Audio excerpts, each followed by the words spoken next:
Okay guys, welcome to this video. In this video we want to start working on our authentication reducer, which will handle different cases in which the user could be. For example, sign up, sign in, sign out, or error if it happens.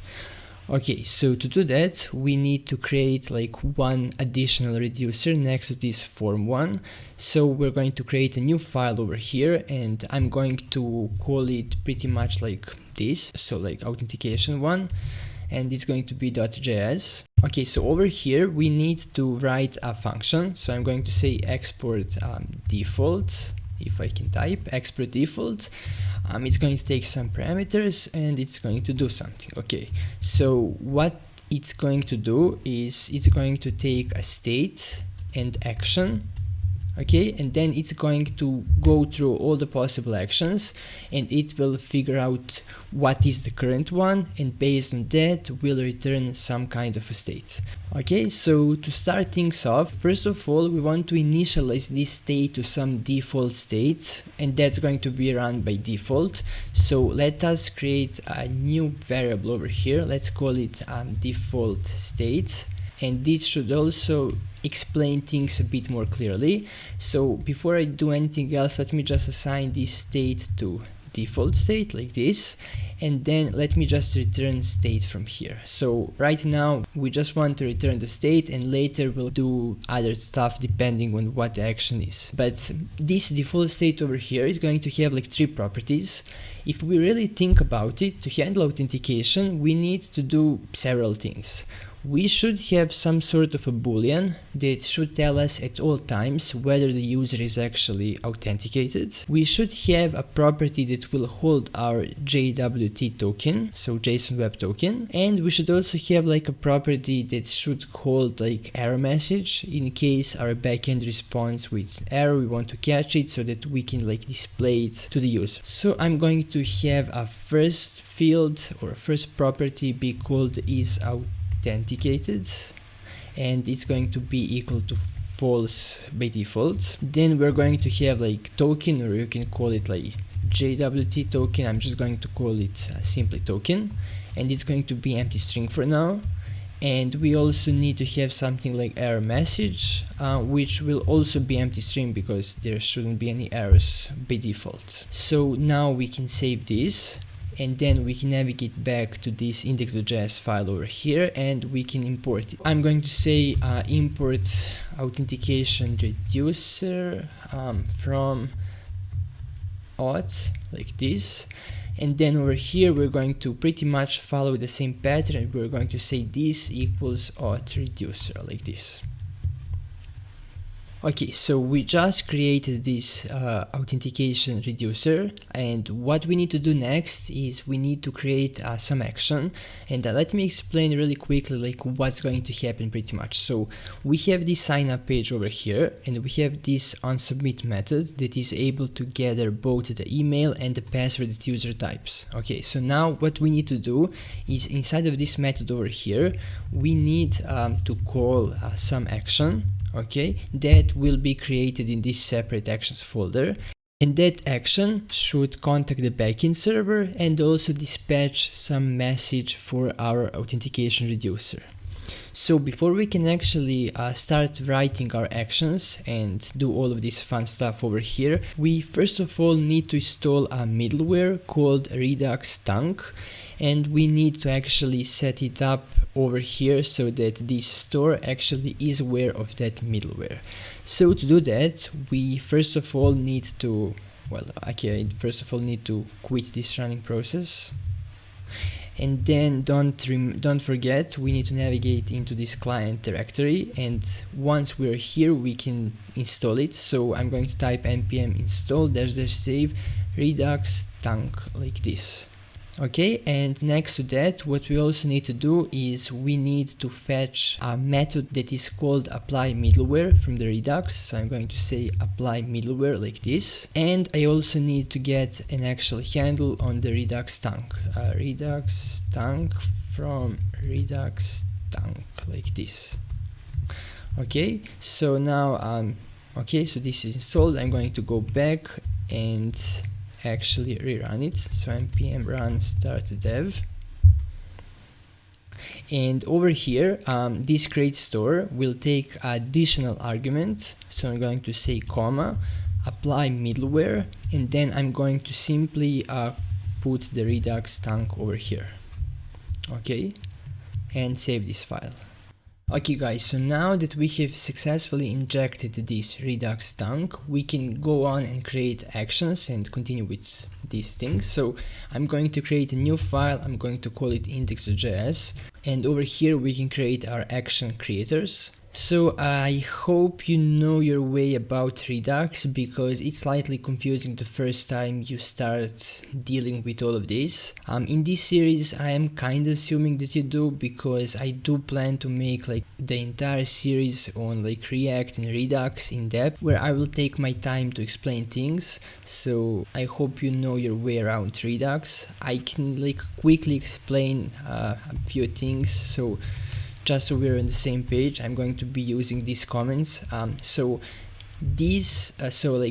Files in this actions folder will contain our action creators. So action creators, they live inside of this file, for example. Now the sole job of action creators is to, can you guess it? Create actions. So now once those actions are created, they are dispatched, so like dispatched to different middlewares, and eventually to reducers, like this. Okay, so you get all of these when you include Redux. So reducers, this is over here. Action creators will be here, actions will be returned by our action creators, and this process over here kind of happens in the background. But what's really important for you to know that every action will have a type. So then when say this reducer gets hit by that action, based on the actions type, and we'll use some sort of like a switch statement, we'll know what to do and whether do we actually even care about that one. Okay, so now we have just installed a redux-thunk. What that allows us is like our action creators don't necessarily need to just like return. I'm going to put this over here, so create, I mean pretty much like return. They don't really need to just return like actions, which are objects like you're used to seeing, but we can also return a function that will have access to this dispatch over here that is usually like hidden, but now we actually have access to it. We can call it multiple times, we can wait for things to happen, we can use our async await. It's really nice. It's just confusing the first time you do all of this, but like then you get used to the whole process. So I'm going to now go ahead and continue with this. Hopefully it's a bit more clear. I know that like this topic could be done in like the entire single video that could be like 30 minutes long. So if you didn't really understand this and this is your first time dealing with Redux, I don't blame you. No one really understood it that quickly, but we'll try anyway. So we need to create like a function over here, so I'm going to say like SignUp. This is our action creator. So SignUp is action creator that takes some arguments and does something with it. Now of course we need to export this, so let me do that before I forget. And the argument over here is going to be pretty much like form data, because that action creator is going to be called over here, and we need to call some action creator. It's probably more valid comments. So back over here we can say form data, we can just say data because it's more like generic. And then because we're using redux-thunk, instead of simply returning an object, which we would usually do, this time we can actually return a function. So let's return something. So function, we'll use like arrow function, so some argument, and this is our function. Now this argument over here is going to be this dispatch method, so I'm going to say dispatch, and because it's only argument, I'm going to get rid of these braces, and because we're going to use some async await, I'm going to also turn this into a sync function. So like this is our action creator, and from it we're just returning one function. So in this function several things needs to happen. I'm going to list them all here, so it's more easier to actually build it out. So let me say like step 1 is to use the form data, and to send and to like make HTTP request to our backend and send it along. Okay, we'll use corresponding endpoints that we worked on. Step 2 is going to be take the backend's response, and mainly we'll get a JWT token over here. So I'm going to say JWT token is here now. And then what we need to do is we need to step 3, we need to dispatch. So we need to push something to our reducers. So we need to dispatch like a message that user just signed up pretty much with payload, meaning with JWT token. And then step 4, what we want to do is we need to save the JWT token into our local storage, so that React is aware of that JWT token. And for example, if you close a site, you close like your browser entirely and you open it up again, it will know that you are still like signed in. Okay, so this is what we need to do. And to actually do this first step, we're going to need a third-party library that is called Axios. So let me quit this running process once again, and let me install this Axios that I was talking about. So npm install --save Axios. Okay, so while it's installing, we need to load it over here. So I'm going to say import Axios from Axios. And then what we need to do, like, let's tackle this first step. So use the data and make HTTP request to our own backend and send it along. So we need to use try catch because we're using a sync. So actually let me wrap it all up. So I'm going to say try, not page transition, try catch error. Okay, and I'm going to actually I can move this entire comment over here like this. So try await, okay, because this Axios is going to make HTTP requests and that can take some time, we don't know how long. So Axios, and now before we actually write something, let us go back to our server and kind of take a look at our routes that we've done like way ago. So for the sign up action creator, we want to use this route over here. So we need to do post on /signup, and just to check something, okay, so it is mapped to /users. So this over here needs to be axios.post, and the entire URL needs to be http://localhost. We need to check to what port the backend is running. We need to go to index.js for that, and it is running on port 5000. So we need to say localhost :5000. Okay, and then we need to go /users and then /signup. And as a second argument, we need to pass data. We already have this data over here. The good thing is like this data over here is going to be sent from sign up, and because we named it like email and password, and this sign up, as you can see, it expects two properties inside body. One should be called email, the other should be called password. And if I actually open helpers and route helpers, you can actually see our authentication schema. It expects those two fields, so we can pretty much just send it along. We don't need to like restructure it in any way. So now once we have this, we actually need to await for its response. So we can store the response in some variable. Let's call it simply res, like this. And then we can console.log this response so we can see what's going on.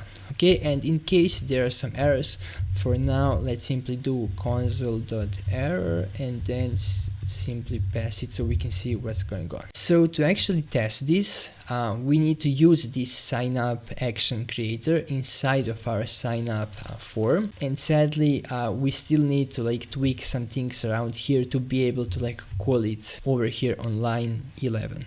Okay, so a bit of a similar theme over here. In case this is your first time, it's going to be like super confusing and super weird, but it's more or less like a boilerplate code that you'll be repeating over and over. So what we want to do is we want to make this component over here called SignUp be aware of our actions and for it to be able to call one whenever it wants. So to do that, we need to import a couple of things up above. So I'm going to import first of all a thing called connect from React Redux like this, and then we'll also import a thing called compose from Redux. And what we also need to import is we need to import all of our actions from this file over here. So I'm going to say import, I'm going to say star, because we want to import like all the action creators. Currently we just have one, but there will be more in the future. So I'm going to say import everything as actions from, and then we need to navigate to that file. So I'm going to say go up one directory, then we have actions, and that's it. Okay, so once you import all of that, you need to go way down over here, and we need to change the way we are currently exporting this and the way we are currently gluing together this SignUp with Redux form. So thankfully we can use this compose, which will make things a bit more nicer. So we're going to say export default compose, and we're going to call that function, and that function will take several arguments, and at the end it is going to wrap everything around SignUp.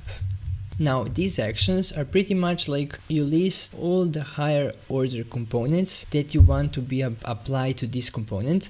So previously we just had this one over here, so let me just get rid of this, but now we also need to use that connect that we just imported. So I'm going to say connect comma, and this connect over here takes two arguments. First argument is all about state and like using the state, which we're not using right now and we will be using in a bit. So I'm going to say simply null for now and explain it a bit more when the time comes for that. But the second argument is all about actions, and that's what we need to do right now. So we just need to pass in actions because that's how we imported all of them over here. So now that we have done this, we can pretty much call this action creator over here by typing this dot props dot and then the name of the action creator, which is SignUp, like this, and then we need to pass something to it. Well, we pass this form data that we tested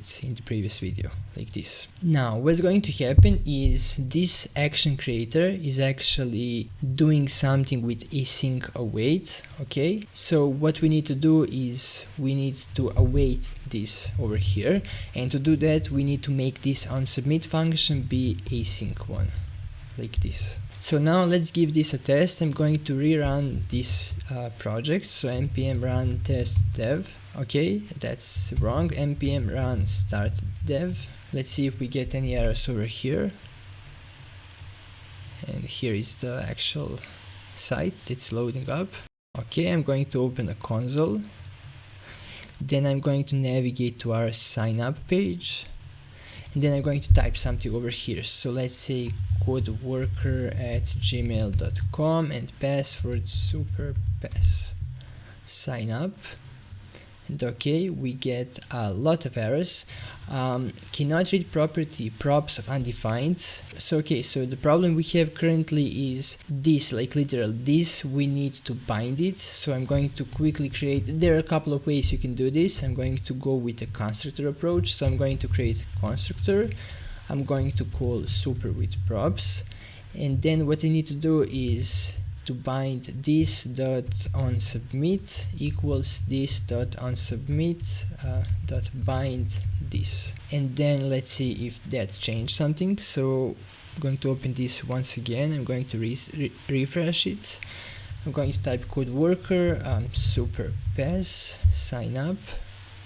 And okay, so now we didn't get that error, but we're getting this failed to load our backend, and no access control allow origin header is present on the requested resource. Okay, so what's going on right now? This is known as course error. Right now, this frontend is on port 3000 and our backend is on port 5000. Okay guys, so let me try to quickly explain what course is all about. So pretty much like in a nutshell, our frontend is listening on port 3000, so this is our frontend, and our backend is listening on the port 5000, this is our backend. And browsers do have this thing called course, where they check whether the thing you're trying to contact using the HTTP request is actually allowing you access, given that you're running from a different port. So like when you see like these two different ports, you can pretty much think like two different domain names. So for example, our frontend could be hosted on like your amazingproduct.com, and your backend could be hosted on like your amazing backend.com. And the thing is, like when the front-end code from your amazingproduct.com tries to contact a server from a different domain name, and remember, different port means different domain name, like these two things are the same. And whenever frontend wants to do that, browser actually asks like, okay, backend, at this domain, do you allow this other domain that is currently trying to contact you via HTTP request? And in case you didn't specify what is allowed on the backend for safety reasons, browsers will block that request. So if you remember, when we were using Postman, we didn't have that issue, because like Postman is okay, I don't care, like you do all the tests that you need to do. But like browsers, because of some malicious things that people could be doing with this thing, implement that safety measure. So what we need to do is we need to like either write ourselves a small middleware in our server, or we can actually like use a dependency that is called course that does pretty much the same thing. And right now we're going to use that course dependency, and we're also going to pretty much like whitelist everything. So we're going to enable anyone to contact our backend, and our backend will be okay with that. In production, however, you would usually want to whitelist only the domains that are under your control, and that's really good for security purposes. So let's do that. Okay, so to do that, we need to quit this running process, or actually I need to, I'm not sure if you're running it alongside me, but once then I'm in this server directory right now, so I'm not in this client, so I can actually in npm install --save course like this. And while this is installing, I need to open this app.js file over here. Remember, like right now we are in this like server mode for a brief moment, so I'm going to say const course equals require a course to actually get a handle on that dependency that we just installed. And then as soon as you like initialize a new Express application, we're going to use that as a middleware. So we're going to say app.use and then course, and like just open and close braces. So like if you wanted to tweak it some more, you could specify like what you want to whitelist, but for now this should be good enough, especially because we're like testing it ourselves right now. Okay, so now I can rerun this process, npm run start dev, and then we can try it one more time. So I'm going to refresh this. Actually it opened up a new tab for me, so I'm going to simply wait it out. I'm going to open a console tab as well, and I'm going to go to sign up. Let's say new account at gmail.com, test, for example, sign up, and as you can see, this time it worked. So this response over here, if you remember, this is from our action controller actually, and this variable over here called response. So if you actually inspect it a bit, you can see that you have this nested property called data, and inside here we have this token, which is pretty much like a key to everything that we're trying to build right now. So what we can do is we can now go on and finish all of these steps right here. Okay, so this first step is done. Let me mark it, and then we're on to next one. Take the backend response. Okay, I mean this is also done. We have it in this response variable. Dispatch like this message that the user just signed up. Okay, so what we need to do here is we need to actually use this dispatch method that we have access to. So we're going to say dispatch, and then we need to pass in like an action. So this action over here is like a simple JavaScript object. It's going to have two properties. One is going to be type, and other is going to be payload. Okay, so for the type, we actually need to create types. We haven't done that thus far, so I'm going to create a new file in this actions folder, and I'm going to call it simply types.js. So over here, what we need to do is we need to define like all the types that are necessary for our project. So to get started, let's simply have one called authentication SignUp, because that's the action creator we're currently dealing with. So I'm going to say export const authentication SignUp, and it's going to be equal this same value just as a string. And I'm going to save this, and then back in this actions file we can go import, and then fetch that thing that we just defined, authentication SignUp from types, like this. Okay, so then over here as a type we can simply use it, authentication SignUp, and as a payload we just need to send it the JWT token that we received. And if you remember, it is okay, I got rid of it, but like if you remember, it was inside of this res variable, then data, and then token, like this. So you're going to have to trust me on this for now, and so that makes this step 3 finished. And then we need to also save the JWT token into our local storage. Now to do this, we have access to this local storage everywhere pretty much, and we're going to simply like set item to this local storage, and we're going to write pretty much like a key value pair. So as a first argument you have a key, which is a string, so we can say JWT token, for example, like this, and as a value we need to use this token that we just used. Okay, and I kind of forgot to put all of these semicolons. I'm going to put them to all the places that I've missed. Okay, and this part over here, step 4, is done right now, so I'm going to mark it as well. So now we do have this over here. What we need to do is we need to make some changes to our authentication reducer to actually wait for this dispatched action. So we're going to go back to this authentication reducer. I'm going to modify this function, so I'm going to put a switch statement, and I'm going to switch based on actions type. And do not let this confuse you. What we're doing is pretty much we'll be getting like a lot of different actions, and every action is going to have a different type. So based on this type over here, our switch statement right here is going to do different things. Now in order for this reducer to differentiate between all those types, we again need to import these types like we did over here. So in this authentication reducer, I'm going to go all the way on top, and I'm going to say import authentication SignUp from, we need to go back one level, and then actions, and then types.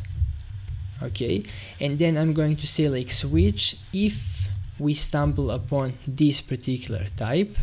Okay, let's do something over here, otherwise as a default case we're going to simply return state. So this is pretty much equivalent to this. I just want to get rid of this, so we just have like this switch statement over here. Okay, and now let's do something over here. So we again need to return a state, but we need to modify the state. We don't want to return simply this default state, so we're going to use this little trick that is available for us to use in newer JavaScript versions.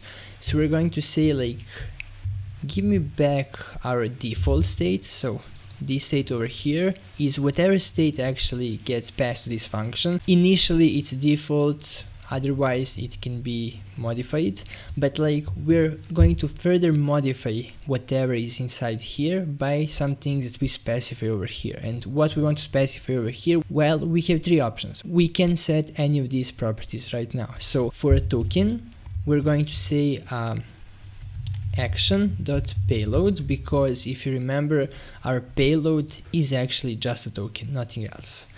And then we're going to say is authenticated to be equal to true.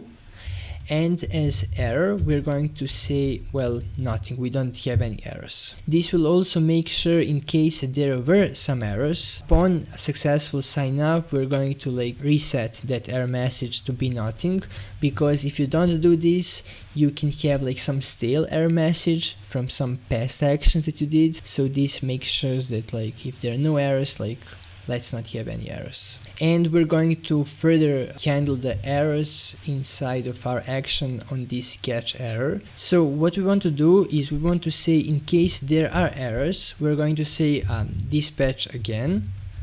Now we want to dispatch a different type. This time we want to have some type that is pretty much there just for the errors. So I'm going to go back to this types file.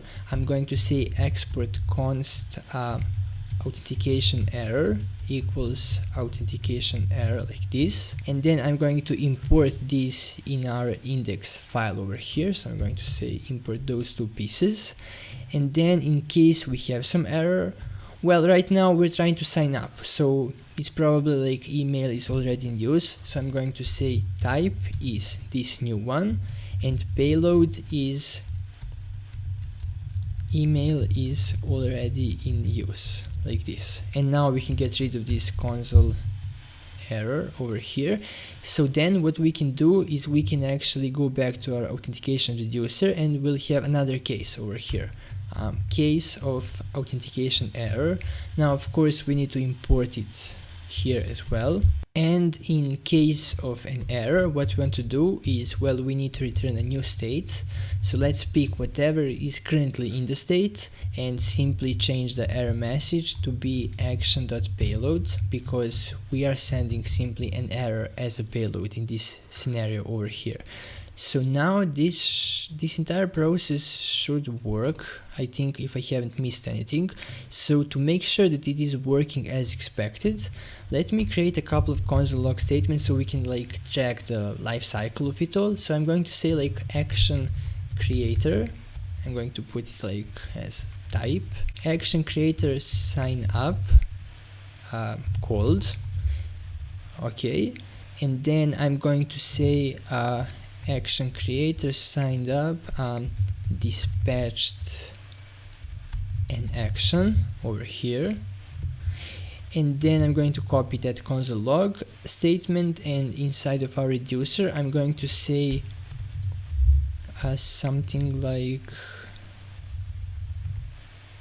authentication reducer, and I'm going to say got an authentication sign up action, and I'm also going to copy this and paste over here, and I'm going to say authentication error action. Now I'm going to go back to our site. I'm going to refresh it, even though I really don't need to refresh it, it's simply like a habit. And then I'm going to say like, let's say john@gmail.com, so this one should work, test, and let's click sign up. And as you can see, we get this, that action creator sign up was called from our sign up component over here. Next, action creator sign up dispatch an action, and our authentication reducer actually got that action, which is pretty cool. Now if I try to use the same values, once again I click sign up, we should see this time that authentication reducer got an authentication error action, which is exactly what should have happened. So I'm quite happy that we got to this stage currently. Now sadly, as you can tell, this Redux really takes a long time to set up properly, so this is going to be it for this video. Hopefully this wasn't too confusing. I hope you have some prior Redux experience, but if not, and if you were able to follow along, then congratulations. If you like this video, please leave a like, and I'll see you in the next video, in which we'll actually go on and continue creating more actions and handling more different types of actions in our reducers, and then we'll finalize our sign-up component, pretty much make a copy for the sign-in. We also need to add those Google and Facebook sign-in and sign-up buttons, if you remember. We need to do the dashboard. We need to create some action that will pull some data on like mounting phase of this component. We also need to create a higher order component that will guard this component, meaning that only authenticated user should be able to pretty much see anything rendered from this component, and etc. So it's going to take some effort, but once you go through everything, you should have a pretty good idea about how these things work in detail. So I'll see you in the next video. Thanks for watching.